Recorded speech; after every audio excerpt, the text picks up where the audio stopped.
Have you ever seen a single formula that makes use of some mathematical constants like the e, pi, the imaginary unit, 1, and some trigonometric functions like cos theta or cos of an angle and sine of an angle?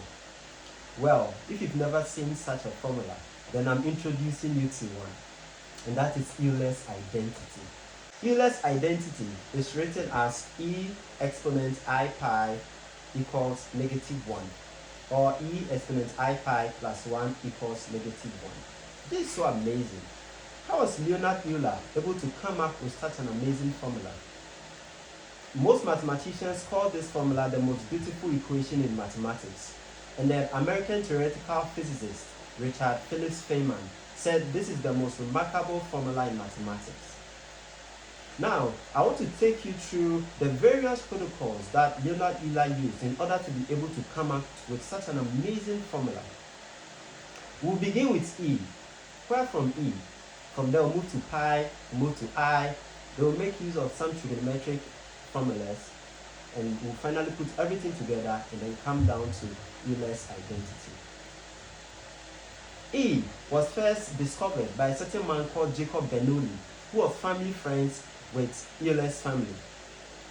In fact, Euler studied mathematics, basic mathematics, from Jacob Bernoulli's brother, Johann Bernoulli. In fact, the Bernoulli family were made up of several individuals who were mathematicians. E was discovered by one mathematician called Jacob Bernoulli. And he realized that whenever $1 is compounded several times in a year, the value was always equal to 2.718281504523536028874, and that is to 25 decimal places. This was amazing, but he didn't name this discovery. Leonhard Euler came on to later on name it as the exponent, or the Euler's number. So the E is known as the Euler's number.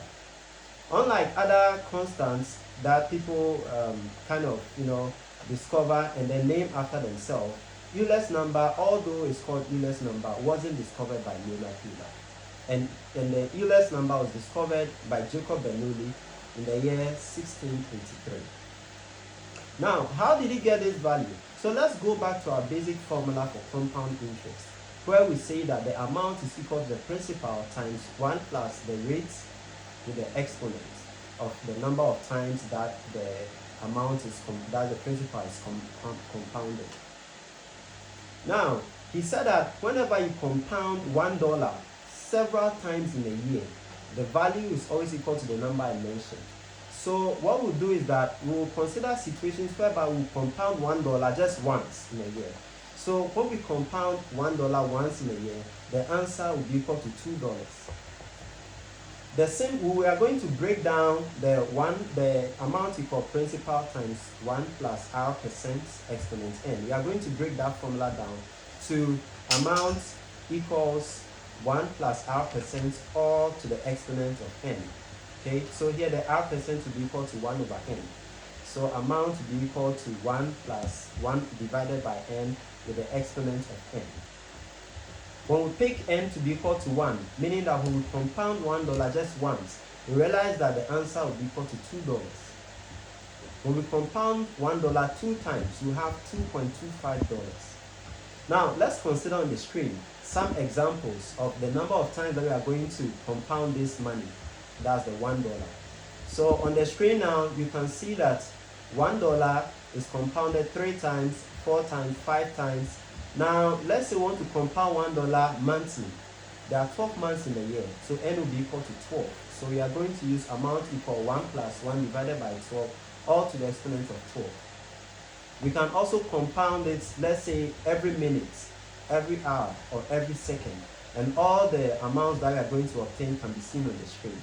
You can see from the screen that for higher values of n, we have the amount to be equal to 2.17828, as I said. Now, so this is what Jacob Bernoulli was able to do. That was really amazing. We'll put that one aside since we now understand how it was obtained. But e has been used in several parts of mathematics. That is the base of natural logarithm. As we all know, logarithm to the base of e. And it's also used in compound interest. And it can be used in several applications in science and maths as well. Let's look at pi. How was pi discovered? One person in the year 250 BC, that is Archimedes, was the one who was able to produce some algorithms that we can use to obtain values of pi. And he simply said that when you take a circle and then we divide the circumference of the circle by the diameter, we obtain a certain value. And so many experiments or practicals that were carried out were able to prove that this was true, and the value was approximately equal to 3.1415 with several other values that continue. Both pi and then e are irrational constants, meaning that they continue forever and then their digits do not repeat. Now we have to talk about I, but before we talk about I, we'll have to get to a point where I is really going to be needed. So in order for us to talk about I, we have to move on and begin the protocols that Leonhard Euler followed in order to get the Euler's identity. E with the exponent or the power x is known to be the exponential function, or it's called the exponential function. Now we can write the Taylor series for this, and it's equal to 1 plus x squared over 2 factorial plus x cubed over 3 factorial plus x to the 4th power over 4 factorial, and this continues forever. There are two things we really need to consider here. And these are, we can notice that the powers of x, or the degree of x, increases from left to right. And also we can also see that the factorial denominators also increase by 1 from left to right. The last we also need to take into consideration, which is going to be the third step we need to take into consideration, is the positive sign that we see running across the terms for the exponential e exponent x, the exponential function e exponent x. Now, we can also write the Taylor series for cos of x. We know that cos of any angle is an even function. What that means is that if we fix any negative angle in place of theta for cos of an angle, we always get a positive answer. The Taylor series for this is equal to 1 minus x squared plus x to the 4th power over 4 factorial. The x squared is divided by 2 factorial, then plus x to the 6th power divided by 6 factorial minus x to the 8th power divided by 8 factorial, and this continues forever. Two things we need to take into consideration here, in fact 3 things. That the powers, or the degree of x, increases evenly from left to right. You can also see that the denominator factorials increase evenly from left to right. That is, from 2 factorial, we don't go to 3 factorial, we go to 4 factorial, and this continues. Also for x, from x squared, we go to x to the 4th power, and it continues evenly like that. These are very important. The last thing we need to take into consideration are the alternating positive and negative signs inside the Taylor series for the expansion or the expression of cos of x. Now, let's put that aside. Let's consider sine of x, or sine of an angle. We realize that sine of an angle is an odd function. And what that means is that when we fix any negative angle inside x for x, that is, we are finding sine of x. When x is negative, you'll see that the answer will always be a negative answer. That means that it's an odd function. When we want to write the Taylor series for sine of x, is equal to x minus x to the 3rd power divided by 3 factorial plus x to the 5th power divided by 5 factorial, and it continues like that. 3 things we need to take into consideration here are that the powers, or the degrees of x, increase oddly. From x to the 1 power, or from x exponent 1, we go to x exponent 3, we go to x exponent 5. So there's an odd increment. Also, for the denominator factorials, you realize that the denominator increase oddly. From 3 factorial, we go to 5 factorial, and from there, we go to 7 factorial. So those are odd increments. Very important.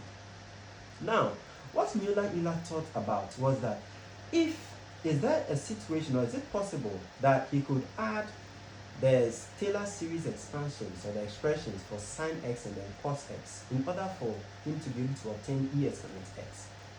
Now, he did that, and when we look on the screen right now, we realize that we've added sine x to cos x.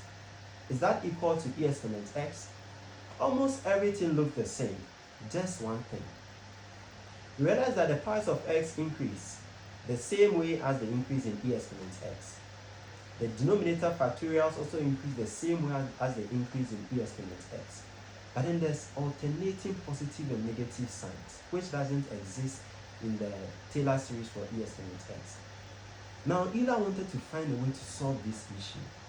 And this is where the mind-blowing work of Euler came to be. E exponent ix equals 1 plus ix plus ix squared over 2 factorial plus ix cubed over 3 factorial plus ix to the 4th power over 4 factorial, and this continues like that.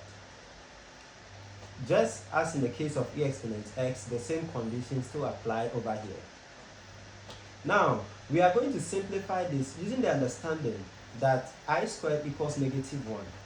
So I cubed will be equal to I squared times I. So negative 1 times I equals negative I. I to the 4th power is the same as I squared times I squared. Negative 1 times negative 1 gives positive 1. So when we continue to simplify all of this, we are going to notice a trend. We'll see that some of the terms have I as the coefficient, whilst other terms have the I gone away, or the I kind of disappears. Now, we are going to group like terms, where we group all the terms that have i's as the coefficients, and then the terms that do not have I as the coefficients.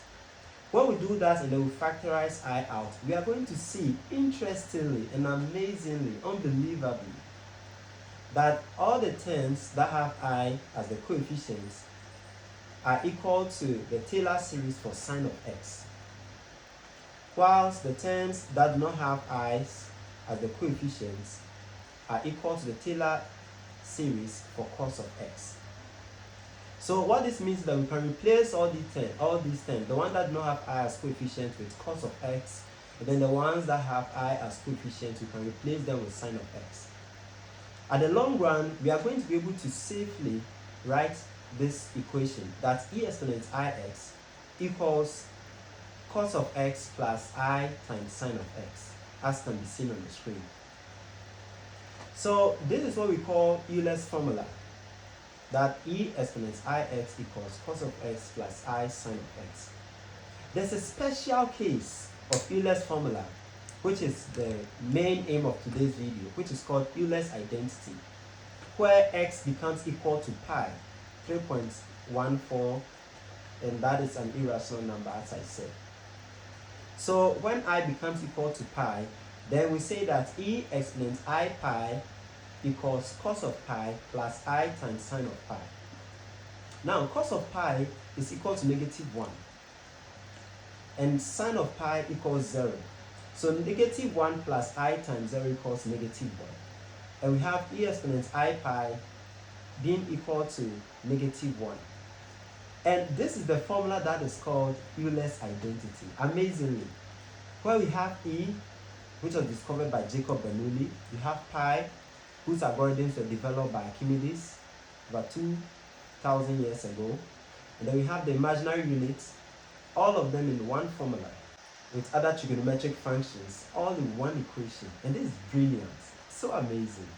And that is what Leonhard Euler was able to do. In summary, we've been able to prove Euler's identity, which was one of the mind-blowing works of Euler.